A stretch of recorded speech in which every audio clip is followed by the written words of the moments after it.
కొన్నిసార్లు కోల్పోవడం అంటే ఎంతో సాధించడం. అవును, కోల్పోయిందంతా విలువైంది కాదు, కోల్పోయిందంతా మనం బాధపడుతున్నంత వర్త్ కాదు.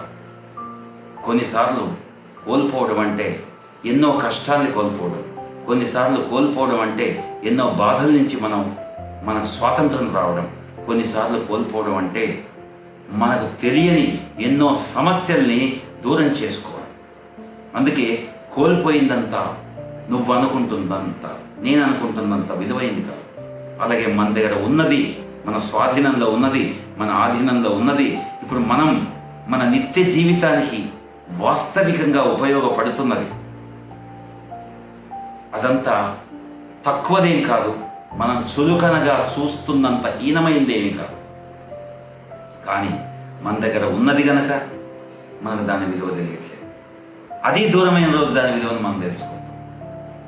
కాబట్టి ఎప్పుడు కూడా జీవితం మన దగ్గర ఉన్నదాన్ని ఆనందించేటువంటి వివేచన మనకి ఇవ్వదు, కానీ ఎప్పుడు దూరమైన దాని గురించినటువంటి ఆక్రోశాన్ని, మన ఆందోళన మన హృదయంలో ఎప్పుడు కలిగిస్తూ ఉంటుంది, మన ఆలోచనలు ఎప్పుడు రగిలిస్తూ ఉంటుంది. సో విషయం ఏంటంటే, ఉన్నదాన్ని తక్కువ అంచనా మనం వేసిన ఉన్నది దాన్ని మాత్రమే మనం అనుభవిస్తున్నాం. మన జీవితం అనేది ఉన్నదాంతో మాత్రమే క్రియాశీలకం అవుతుంది, ముందుకు పోతుంది. మనం దాని విలువని ఇవ్వకపోయినా ఉన్నది మనకు ఉపయోగపడుతుంది. ఏదైతే దూరమైందో అది మనకి ఎన్నో సమస్యల్ని దూరం చేసిందనే భావన వచ్చిన రోజు మనం ఆ కోల్పోవడాన్ని కూడా అర్థం చేసుకుంటాం.